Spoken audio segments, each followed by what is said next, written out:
I believe we are live. Thank you very much for tuning in. It is August 28th. Holy Moses, the time flies.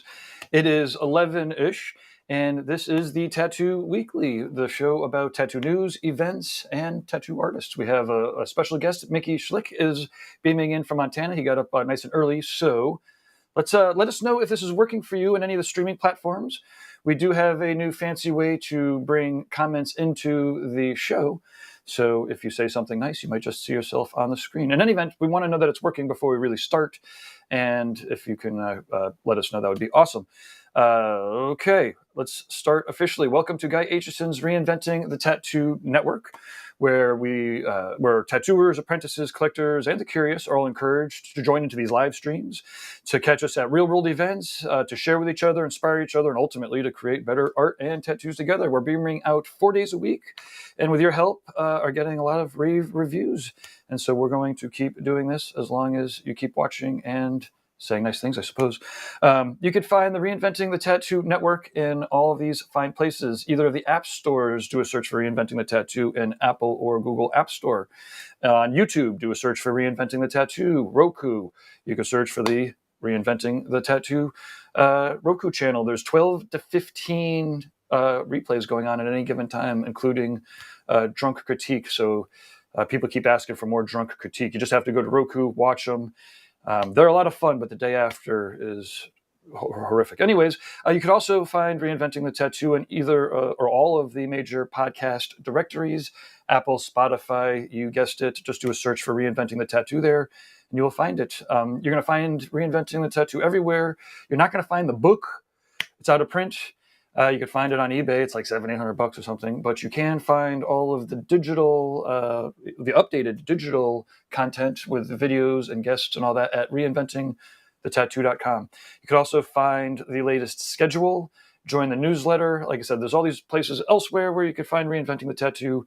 But the reinventingthetattoo.com website and the email list and the courses and all that are the main way to get a hold of or to benefit from what we have going on. As everyone knows, the social medias can get hacked. I believe our Instagram is now reinventing_the_tattoo, but you should stay off the crack book. Okay, sorry, let me get on track here.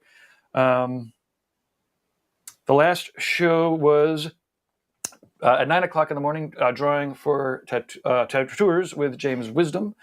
And I believe you could catch Mickey on one of those replays. I don't know, is this working? How do I tell if this is working now? I'm just talking. If I go, look, there's chat. Hey, Al Green says it's working here for my information. Awesome, thank you, Al. Al, we need to talk about The Gathering. He does all these crazy big monitors and screens, and I think he's going to help us with some of the presentations and such. Oh yeah, there's 20 people watching. Oh, this is cool. Okay, here, watch this. I could show off the thing. Hey, so go check out Al's stuff. Let me hide this and get back to my... Oh, I think we're done. Okay. I'm going to thank our sponsors, World Tattoo Events.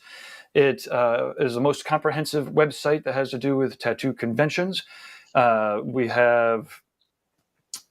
I'm not even sure who else is a sponsor. I apologize. I'm doing this on the fly and I lost my script. But of course, Guy Aitchison is the founder and the inspiration and the main author behind Reinventing the Tattoo. And he has helped created this platform for us to stream out on. So check out reinventingthetattoo.com, guyaitchison.com. And I'm going to take a deep breath. Welcome Fawn and Lauren, the co-hosts for the Tattoo Weekly. And then we're going to bring on Mickey because he's waiting in the room there.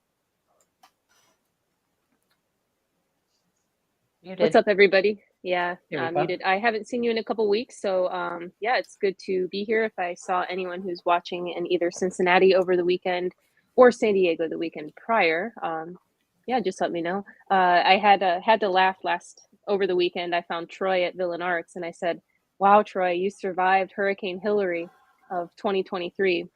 Because as I was out in San Diego, there was a hurricane scare and the convention rolled on, but it was supposed to be a direct hit that kind of went right around us. So there's a lot of people out there. I've never experienced something like that actually at an event because there's a state of emergency in the state of California. So there were big high-end vendors that were there with a lot of stuff that they were just, curious about how that would work with the weather, but ended up just being something to joke about, honestly. I mean, it might have moved up the coast a little bit differently, but when it comes to tattoo conventions and weather, I guess the best option is to brave it.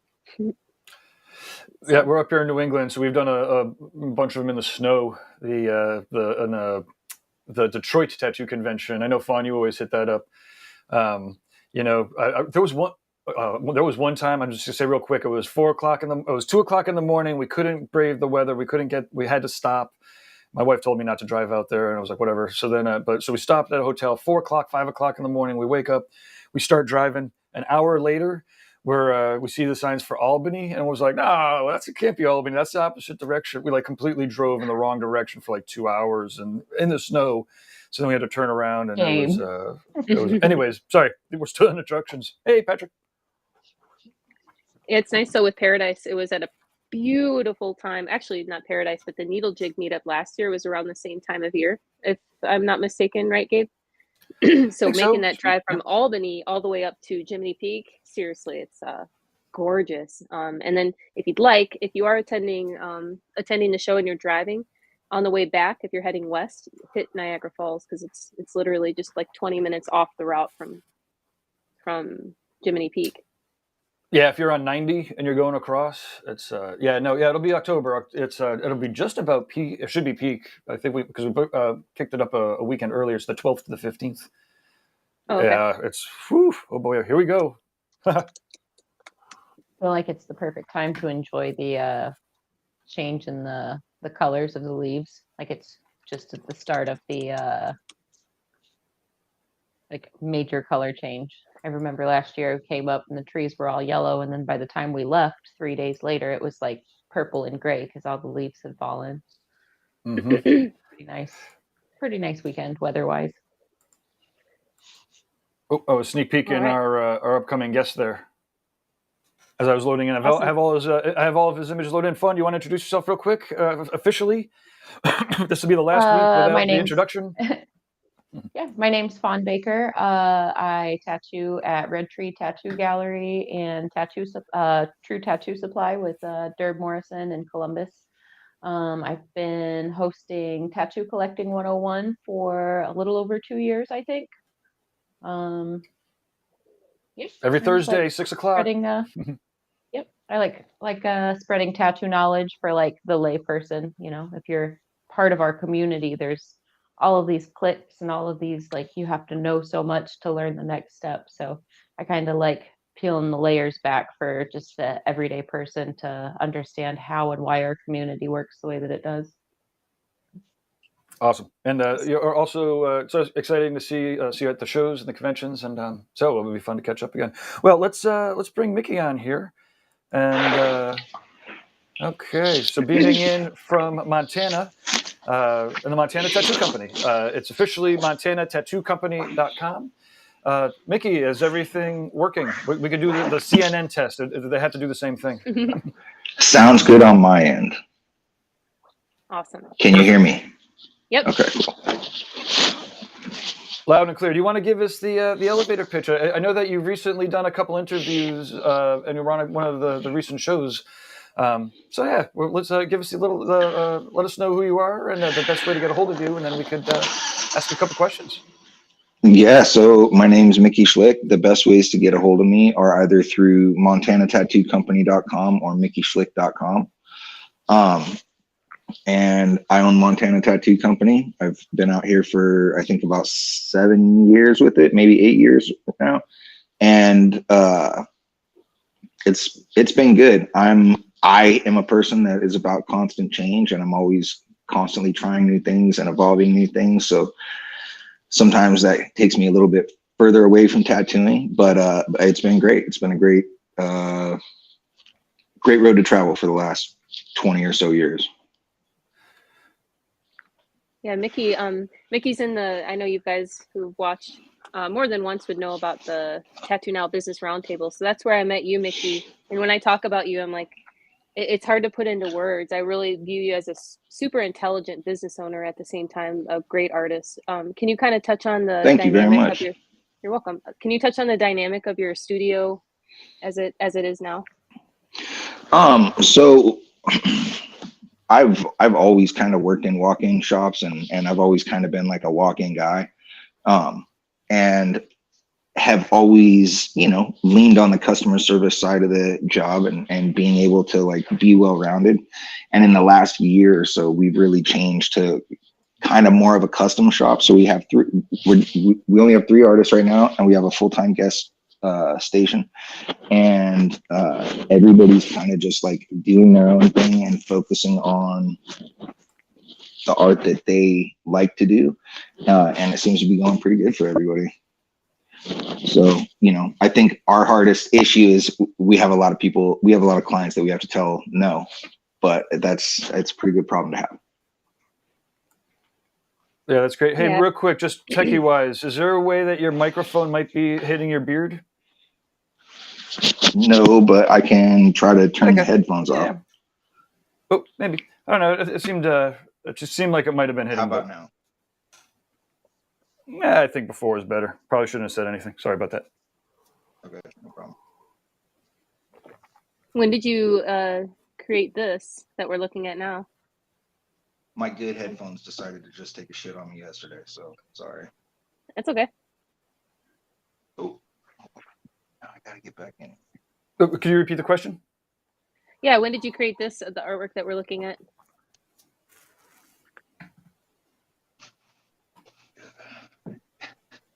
It's not. Now we lost him completely. That's funny. That's what you call the tech demons. It completely is. I think these are pretty old, frankly. All right, because we tried it. Yeah, it works. If you just talk about it, it'll be perfect. When did you do this work? When did I do which? I can't see anything on your screen, so I don't know what you're asking about. This is the Alfred Hitchcock caricature with a skull. Oh man, that was like probably 2015.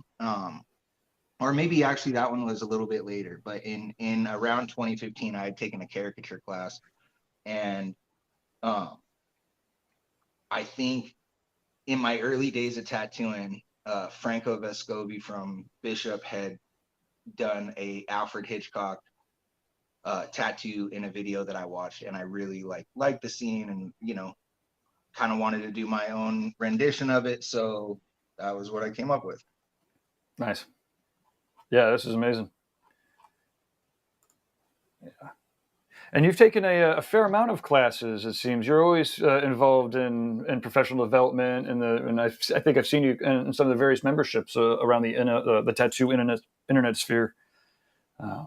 Definitely a lot more outside of the tattoo sphere. I try to be as involved as possible. It's definitely it's been hard to find people that move at the same pace as me, and it's a lot easier kind of for me to find people that are either just moving at the same speed or have the same interest in learning and growing their abilities. And sometimes, for me, I've always used tattooing kind of to like help my artistic side grow. And I know a lot of people that come from illustration or outside of tattooing into tattooing, and I always feel really insecure about like all the stuff they know and all the great art they can put out. And so I'm constantly trying to elevate and use the tools that we have available to us that are current to the best use possible.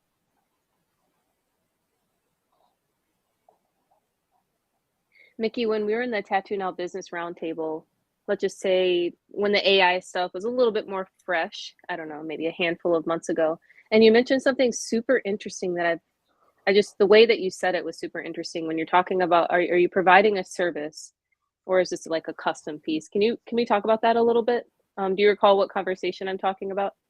No, I don't. I haven't. Okay. I've been actually the last month or so, a little bit over a month, I've been super deep in a class for ZBrush and have not spent a bunch of time on it. But if you can jog my memory, then yeah. Okay, so we're talking about basically people essentially with AI designing tattoos, and whether or not you're getting original artwork or if you're just having the service done, you know, of the tattoo. And your perspective on that. It's not necessarily that I'm asking a specific question on it, but what is kind of your perspective on I would really love to do a long form discussion about this, but I believe that we have it really easy in the tattoo industry. As far as like professional artists go, when you get into like video games and films, it's not even a question, because why would you redo all the work twice, right? So I'm very much about using as many tools as possible to get the job done. When it comes to AI, where I feel that can really actually have the most benefit is not in like necessarily making a finished piece for you. Obviously, like we all want to do our own artwork and we want to have the ability to create things that other people think are amazing. But in the thumbnailing process and in the process of just like spitballing 80 ideas in an hour, especially for the tattoos, where if somebody sends in a consultation form, we make everything come through a consultation form, so we have it in writing. If they have a super long description that really just doesn't mean anything, that's just a lot of words, I'm sure everybody out there has dealt with that, throw it into Midjourney, come up with 30 different things, take those out, spin them around, cut pieces out of it, put it back into the beta version of Photoshop that has Firefly and can add different backgrounds, come up with your idea and use that as your reference for drawing. So in terms of like coming up with reference and not sitting on Google and using the same thing that everybody's using and letting the AI go out, search the images and come back with the most favored stuff that you can then pick through, is much better use of time at whatever your hourly rate is than, you know, searching through Google. I've spent countless hours on Google and I have files of images that I've saved that nobody would ever be able to go through. Like I couldn't even go through and organize it. And if you can use AI to help you do that search, especially if it's, you know, either thumbnailing or reference, you should still do your own art and you should still be capable. But like the line is very blurry, and really, you know, what the customer I feel like is buying is they're trying to buy the finished product, not the path you took to get there.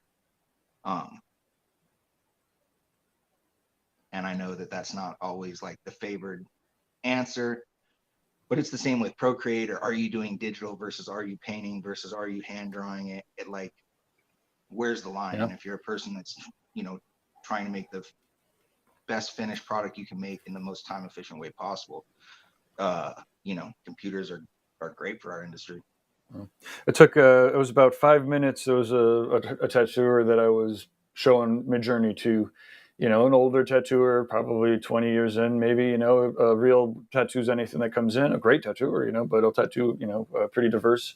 And after like 5 minutes, they were like, is it even responsible for tattooers to not like use this? Like, especially, I mean, if there's tattooers that are just using them, like you were saying, if you're using Google reference or just random reference, you know, there's a lot of artists that will make a lot of effort to collect their own reference. Like you're, you know, taking their own photographs, going on world trips and getting architecture and all that. And you could tell in their work. But, you know, short of that, like, you know, it's, you know, I might take 5% of your tattoo earnings and buy original art from living artists to kind of compensate, because there's that, you know, it is definitely rough to see, you know, awesome artists, you know, getting ripped off while they're still alive. And I guess I say ripped off, but like, you know, inspired from at a rate, like, you know, again, people, so just wrap it up, you know, real quick, like artists will obviously be inspired by other artists and, you know, lift ideas or whatever, but like the AI is doing that shit at scale. So it's like, we got to figure out a way for the artists to continue to get paid to be able to feed the machine, I guess. In my opinion, like, you know, I'm pride myself on being pretty well-rounded. You know, I can do stuff freehand, I can use stencils, I can do all the things. But like when we're on this conversation, when we talk about like realism artists, they're just printing a picture off of whoever the person wants to tattoo, and they're just copying it inch for inch, you know, stroke for stroke. The think work has already been done. I'm not diminishing the craft of actually making a photorealistic tattoo, but the think work is done. A photorealistic tattooer doesn't have to think about the design. They just have to make this picture fit into the area that they have to fit into. So like if we're on the conversation of like, is AI appropriate to use? Like, I don't think it's any different than using a photo reference. You know, you're just using the computer generated image, and then you're still, you know, for artists that use it that way, you're still replicating it verbatim. So this kind of goes back to like the initial question that Lauren asked, you know, is there a line between like the craftsman that can replicate and the artist that can draw from thin air? And there should be a gray area. I think most artists should be doing both. But Right. Let us know if you're watching. Let us know in the comments what you think, what your thoughts are on AI and stuff. Sorry, Mickey. I definitely agree that most artists should be doing both. And I fell into, like, I got into portraits really early.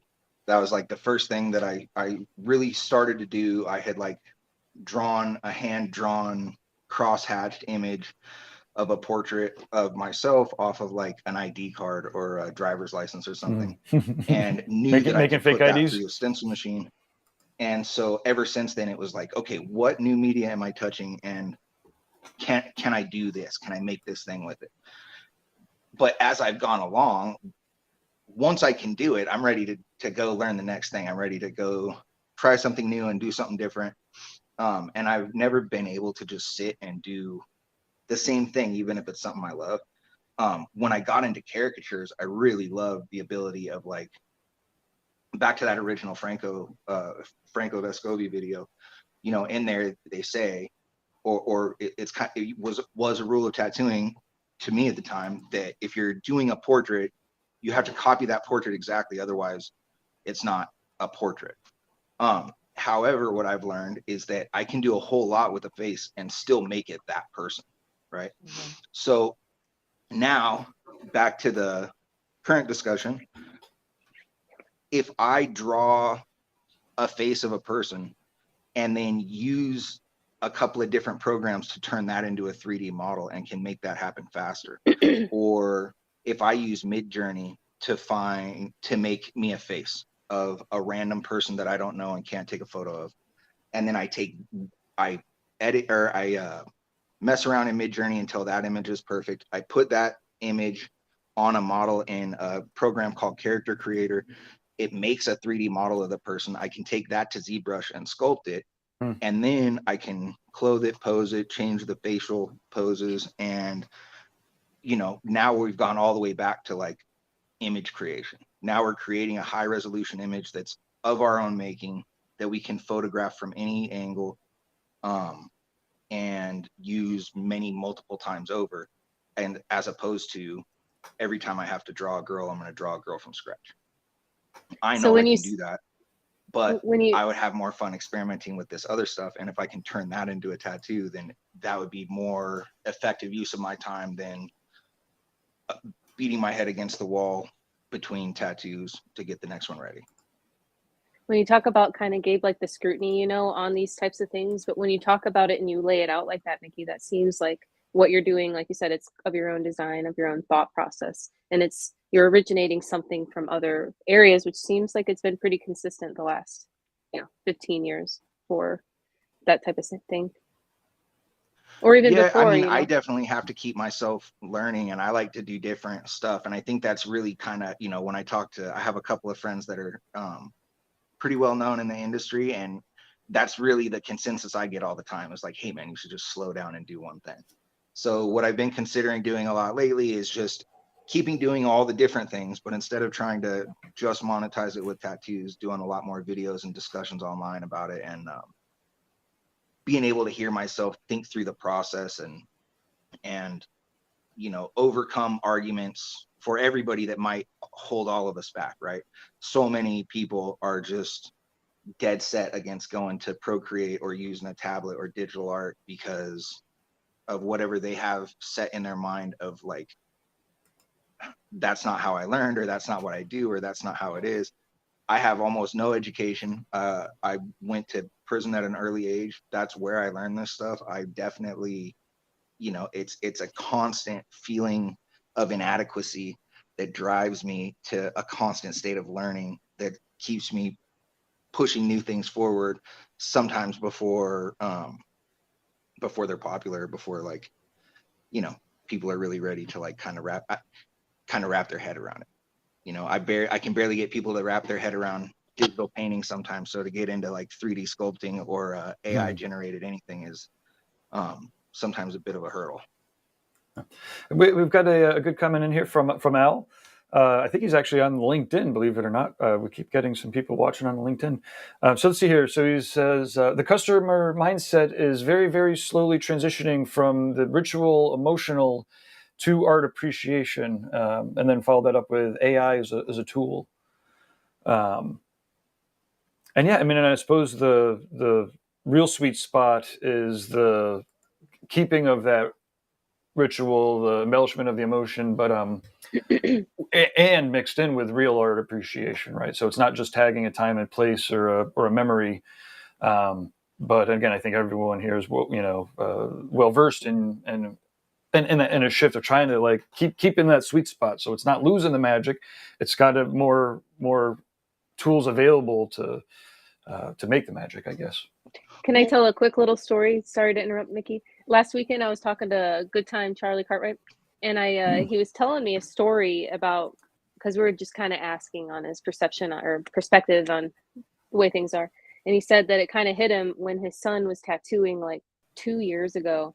And he was really happy. A client came in, it was a walk-in. His son drew on her and did the tattoo. The tattoo looked great. It was awesome. She was happy. But then like 2 days later, she went in and commented on Yelp. This guy didn't use, like whatever she said at the time, was 2 years ago. He didn't design it on a computer. He just drew it on, and she was very disappointed in that. And he told me that it hit him when his son told him that story, kind of like, wow, that changed, that's real. And I just thought I would share with that, because it kind of puts into perspective how everybody else before you guys dealt with those types of technological advancements. I mean, I definitely love drawing on people. I lean on that. I've leaned on that for like a large part of my career. But by understanding all the tools that are coming out, you're able to granularly work on specific elements. Maybe you want to focus on flow, or maybe you want to focus on catching some emotion, or maybe you want to focus on things that just keeping up with the requests day to day won't allow you to do. And so by using these things and being able to like reuse certain elements, and we've been doing that, tattooing's been doing that since the beginning, right? We've had Flash since the beginning. It's always been about reusing elements and, basic motifs. And it's just the rest of the world is moving at a rate that we can really take advantage of. I remember, what was it, in the Bronx, maybe like 10 years ago, they were talking about just taking the old projector and projecting like, movie scenes for their characters as well, and then kind of moving around with different images. So like you said, it's the manipulation and the artistic mind to do so has been present in many ways forever, really. But now it's just in our face. Fawn, what do you think about that?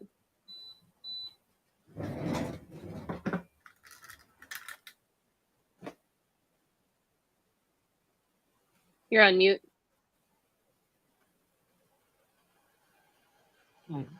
I was thinking about the project that I was working on yesterday, for instance. First of all, I don't do much like traditional Japanese work, but this is a Japanese style leg sleeve. So it's like very stylized, a lot of freehand elements. There's a few cover-ups in there, so there's like compromises that have to be made for the cover-ups. But the majority of this project has been just freehand with markers. Like he and I go through and pick out images, and I just kind of draw and build them on him. But yesterday we were actually working on a geisha, on his inner thigh. It's the final panel of this project. And it was like the perfect culmination of like all the technology and then all of the like hand drawn elements all just kind of coming together.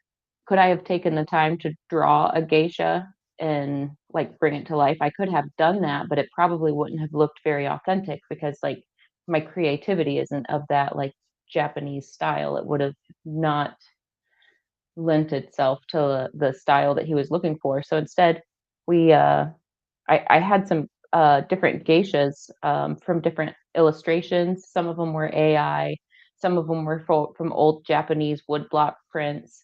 So we were looking at like everything from very old references to very new and modern designed by computer references. And then we actually just ended up superimposing two of those together. Um, and then I just kind of like committed that in there. And now when it comes time to do like the coloring, um, I have all the freedom in the world. I got to save myself time and energy and just borrow the outlines from these two geishas that I combined to make something original. And then I got to save all of that time drawing this freehand.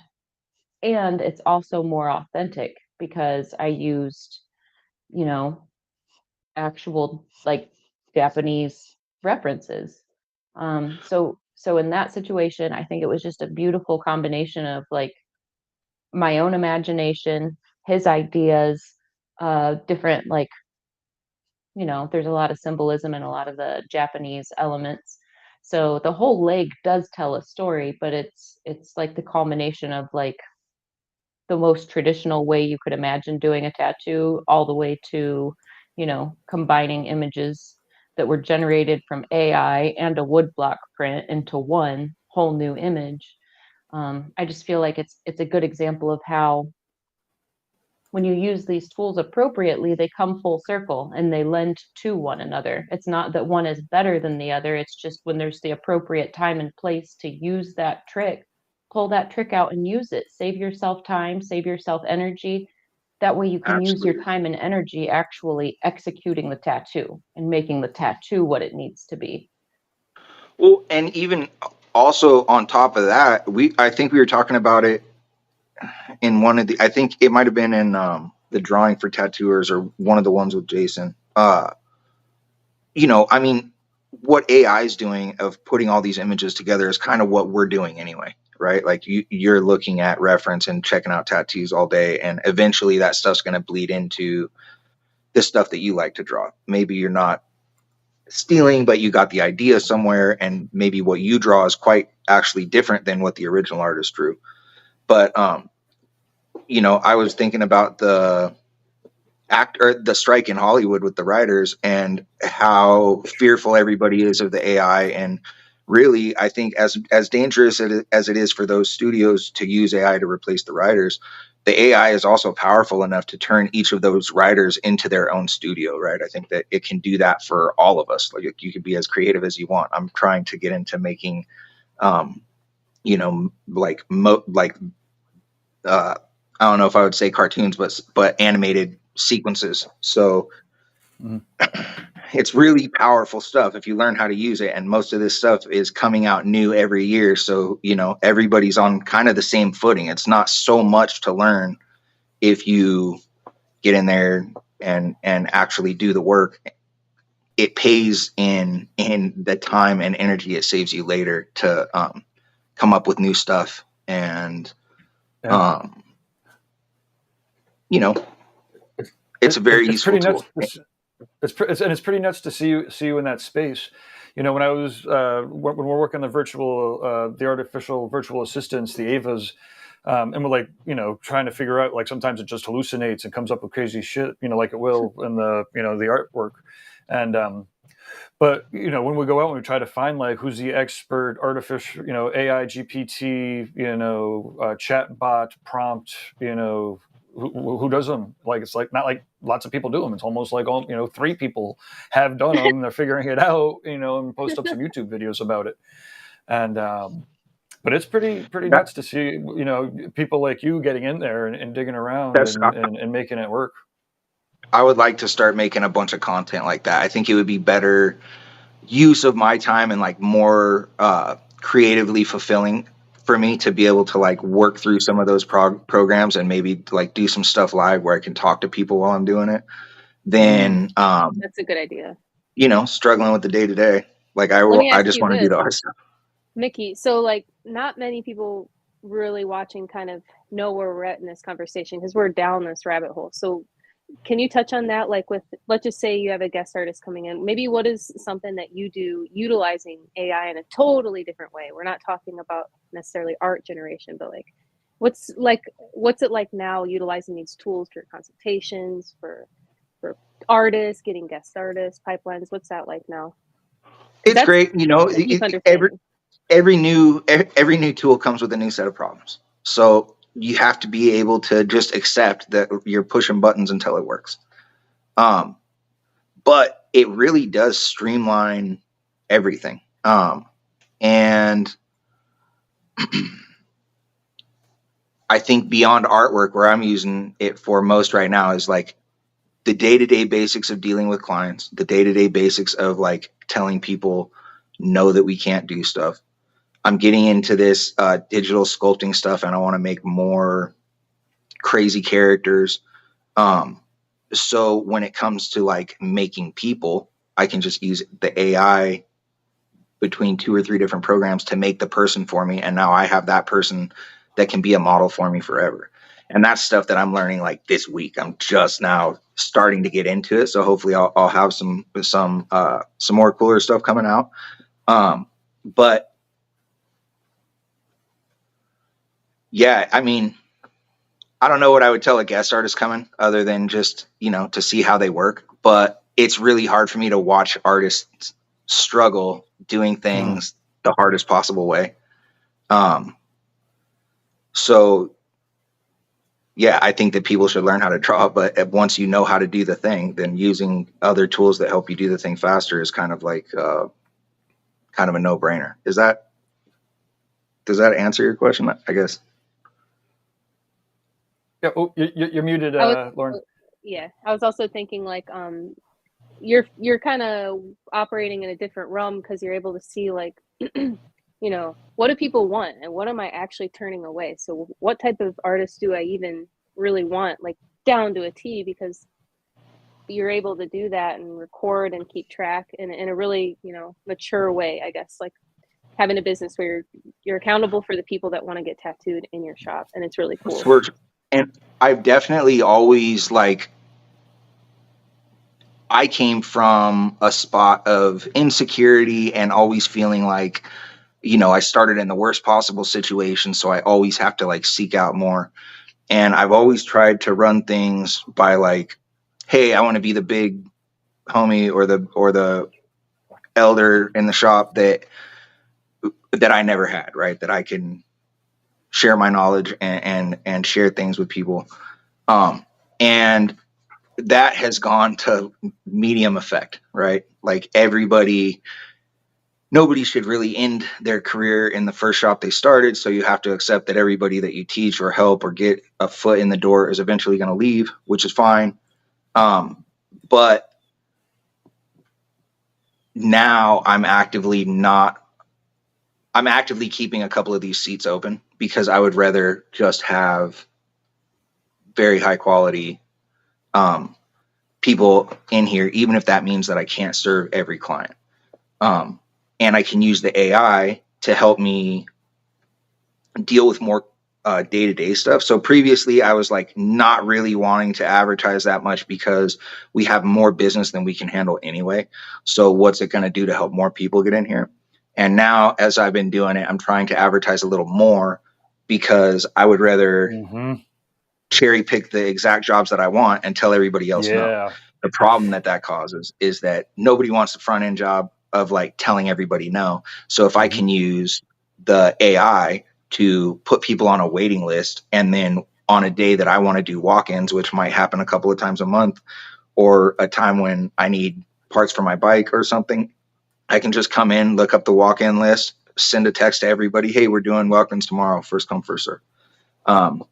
And it's really helped to keep certain things on the hook that I might not want to do, or maybe I wouldn't be able to get anybody in the shop to do, but I can come in on Saturday and make a full day worth of money. So it really helps me with certain customer. I think it's client retention and then bad news delivery, I would say, of just telling people, hey man, like, this isn't for us. Hey, we've got a technical question, and actually, you're a great guy to. I don't know if you've played with this, but Al's been just asked, what do you think about projection mapping artwork, 3D onto the body, presumably for the sake of tattooing, although maybe not. But like have you tried it for back pieces or?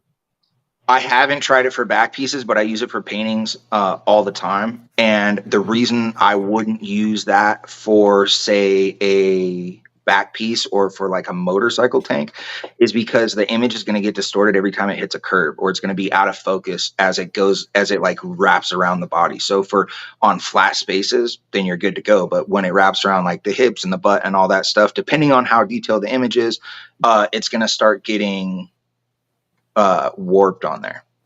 Now but what you could do is take 2 sheets or take a wide roll of tracing paper, hang it on the wall, figure out your sizing and project onto that. And that would be an easier way of blowing up an image and still hand drawing it.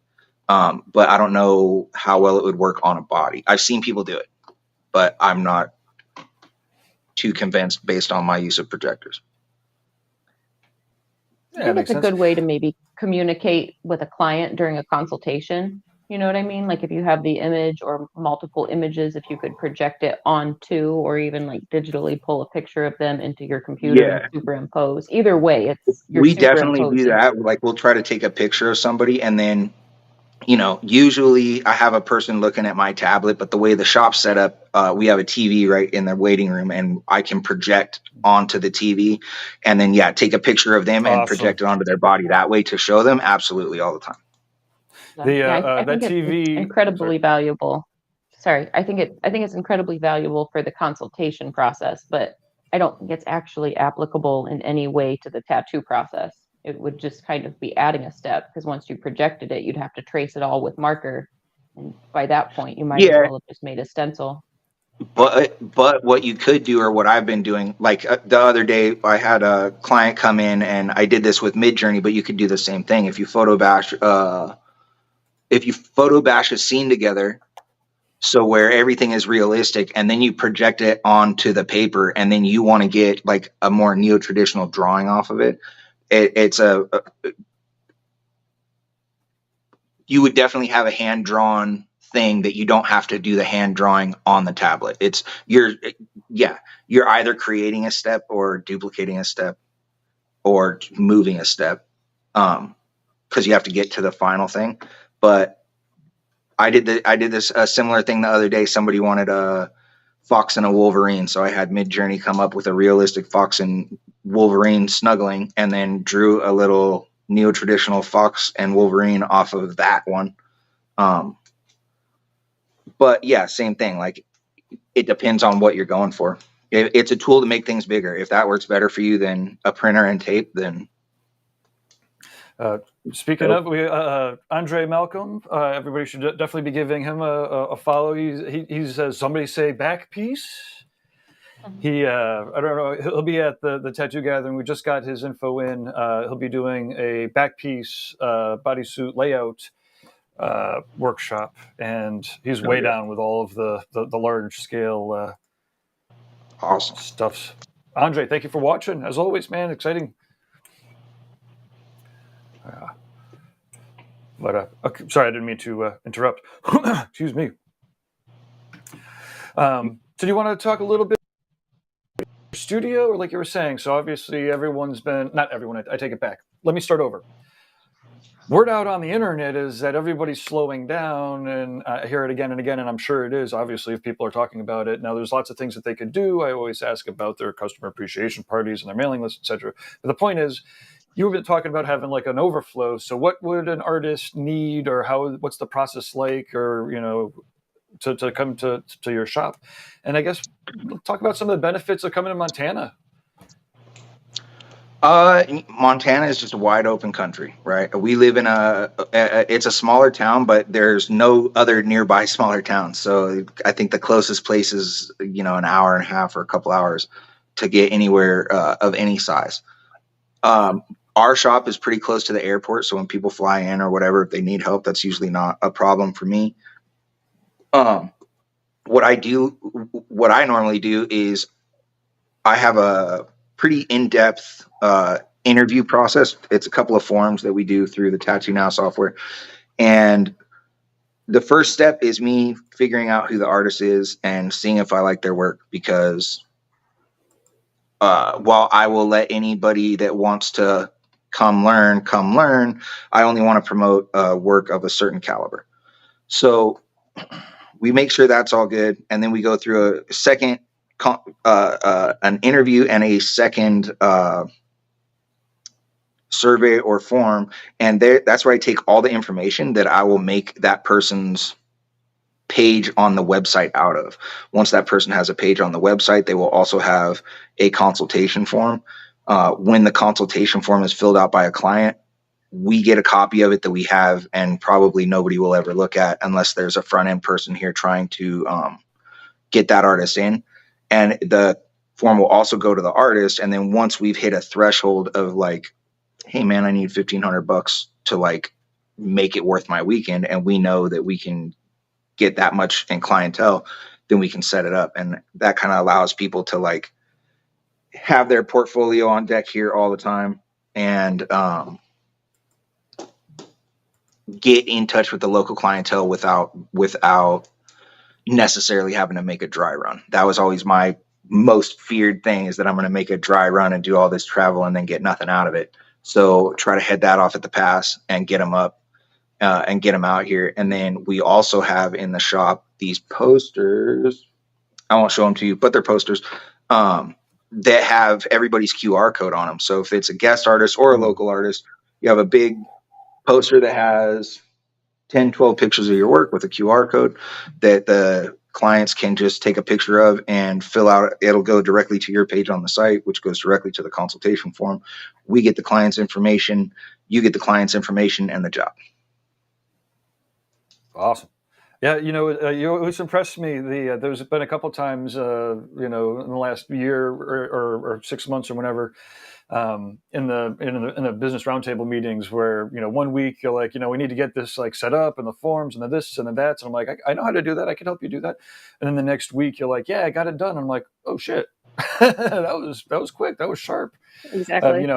Having those forms and those funnels for each of the artists, it's awesome. At first, I was definitely like, that's a lot of work for all of your artists. I hope they appreciate it. But it is you also can make really, one. It's back to the AI stuff, right? How much of it can you just duplicate? Mm-hmm. Yep. And to your point, though, it's like you use that as the base, and that way you're using your brain power for the embellishments and for the icing on the cake. I mean, if you like or the AI, letting ChatGPT help with the writing and the copy. Mm-hmm. Mm-hmm. No, absolutely. It's but for me, I've always found definitely have to at least give it a good once over. And when some of that copy slipped through, even the tattoo gathering, we had an email that went out, and it was like, let us know how you feel about your experiences at the Paradise Tattoo Convention. And I almost spit out my tea. I was like, what the fuck was that? Oh, I bet he copy pasted some AI copy. Yeah, but so. Again, it hallucinates, as you know, right? I mean, and it's one, for me, when the AI is talking you have to to check it. The chat bot in the one box, sometimes I get out, I wake up in the morning and it'll have like 3 conversations. 2 of them went great, and one of them I'm like, whoa, I took a little liberties on that. It is an AI kind of a thing. It's but it is getting better and better, which is awesome. It's learning, which is. I've definitely been slacking on all that as I've been in this other class. So I need to get in there and spend a couple days tightening some stuff up. But it's been quite helpful, especially because a lot of the people that come in, we're tattooing upstairs. So we have an open tattoo area, and we work upstairs, and downstairs is a gallery in the front, art studio in the back. And so the biggest problem is when people coming in all day and like having to stop your tattoo and come down and deal with that, or people calling for stuff that, if everybody's booked out, and we have, I work with James Strickland, and he's not trying to, come down and deal with that kind of stuff. He's not taking that kind of work. So it's been easier to like lock the door and kind of let the AI handle it and say, hey, what are you looking for? Are you looking for a tattoo with one of these people? Or do you know what you're looking for? Okay, well, you should check out their page on the website to see their work.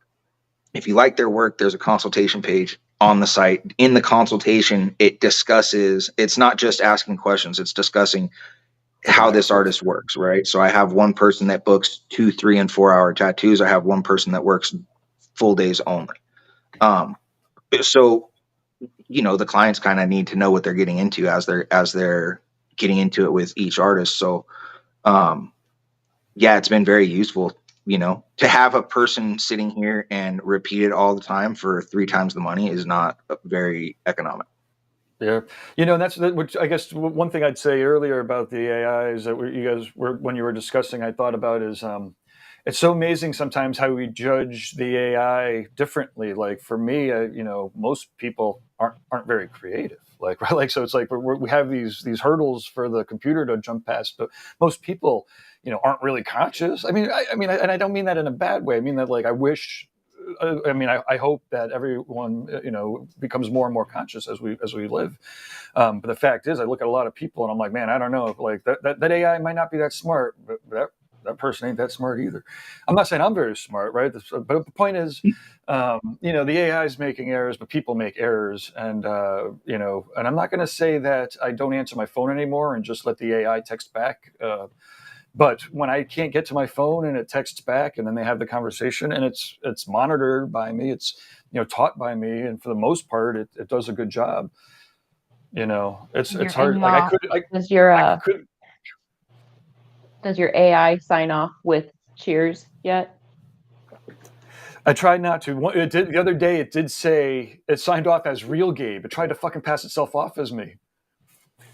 I think Thea was like, "There's no way that's real Gabe."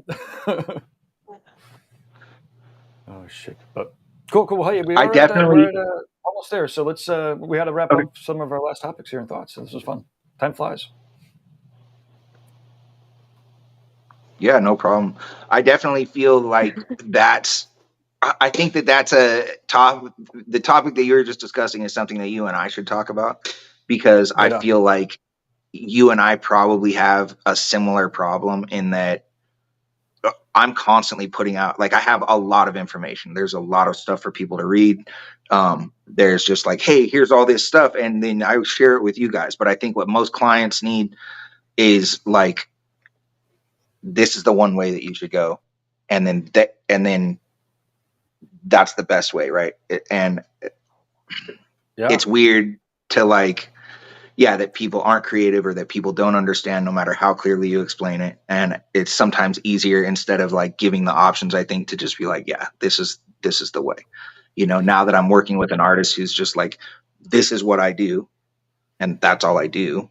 It's like I'm seeing how simple life can be, without trying to be able to do everything all the time. It's like completely the other way around, right?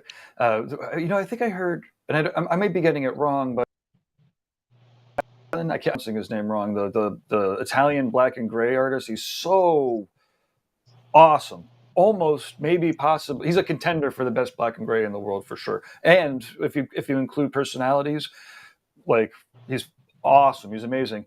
I think at one point he was talking about wanting to tattoo some of his original art, and he was like, but I'd have to find a client.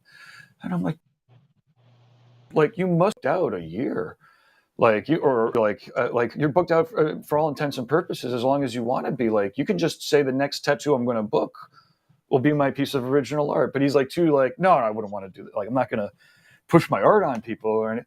But like, it's such an amazing space to be in with artists and tattooing. And again, it's like, all he has to do is say the only thing I'm going to tattoo next year are these 5 art pieces that I've created, or somebody that's in that situation.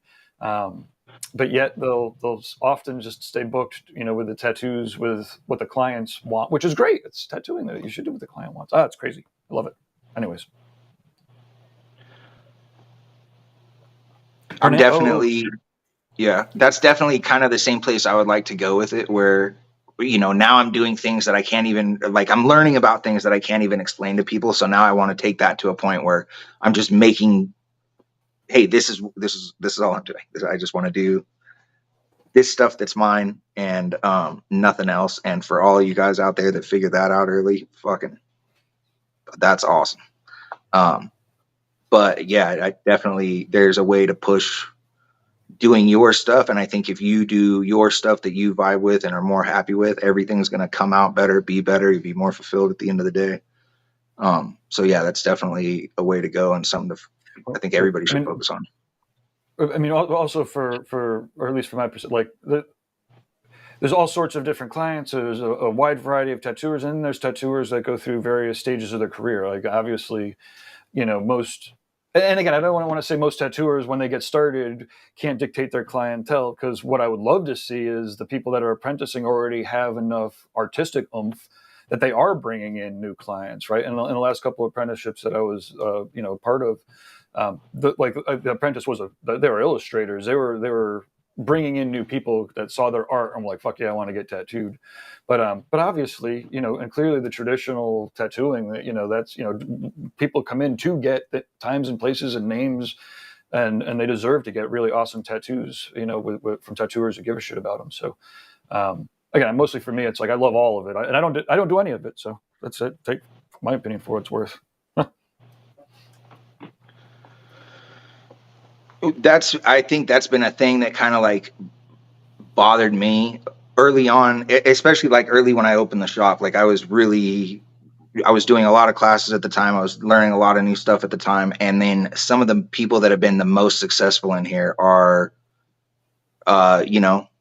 people that I don't, people that are not super talented at drawing or haven't done the legwork. I don't even know how to judge it really, because they were doing fine. They did great financially. The customers love them. Everybody was stoked on it. It was just me, because I put myself through so much work that I think that there's this standard, but at the same time, there is a standard, and I want things to be of a certain way and a certain quality. And, I have to push myself for that all the time. Right. One of the things is as like my personal tattoo collection grows and things like that, I always try to keep in mind that I don't want to do a tattoo that I wouldn't be proud to wear. Like if I wouldn't be proud to wear it, I have no business doing it. So that kind of like makes the box for me style wise. Like if I can wrap my head around a way that I would be proud to wear this idea, then I can probably execute it well. But if it's not something I would be proud of, then it's outside of my wheelhouse. It like makes the bar that I hold myself to incredibly high. And it also means that like the idea that a client brings to me also has to be of that same standard. I want them to be as proud of their work as I am of mine. I feel like that's the bare minimum that I owe my clients, and I want to give them even more than that. Absolutely. But we also want to leave them wanting more, right? Isn't that the rock and roll? So what I'm saying is, I think our time has come to an end today. It's 12 noon. I'm sure we could continue, but we can't continue because. Thank you guys very much. Awesome. Well, thanks again. So, could you just let us wrap it up? We'll do the circle. You could go first. Well, let's sign off. Let people know how they could get a hold of you, and who you want to have get a hold of you, and we'll. There we go. Yeah. Anybody that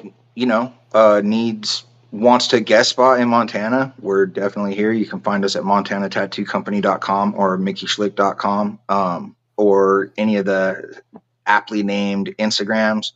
Montana Tattoo Company or Mickey Schlick. And yeah, come up here and learn or teach me something. I definitely want, to expand my friendship base with other artists that are trying to push themselves and push the craft. Awesome. Well, hey, thank you very much for hopping on Thank you, guys. And getting up a little extra early. I know that it's early for you. And when you called me up this morning and you were like, "Where's the link?" I'm like, "Oh, dude, it's not for 2 hours from now." Yeah, I think one of the emails comes through with your local time, like probably for the business roundtable, and then this one came through Oh with yeah. my local time, and I was like thinking I had to be 2 hours early, but that's okay. That's fine. I had things to do, no problem. Duly noted, though. Awesome. That makes sense. Well, cool. Thank you guys very much for having me. Awesome. Cheers. All right. We'll see you next week, I guess. Have a good one. Mm-hmm.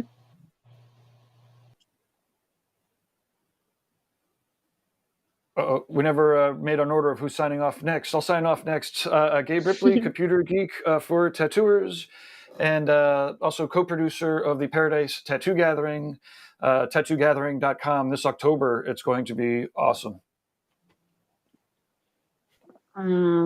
Again, I'm Fawn. You can catch me every Thursday right here on the Reinventing Network at 6 p.m. Eastern, talking about tattoos and tattoo collecting for the everyday kind of person. All right. See ya. All right, everybody. Thank you for watching. I will be back next week. I'm getting ready to go to Berlin for Factory Day. So hit us up on the Instagrams or anything like that if there's something that you'd like to talk about on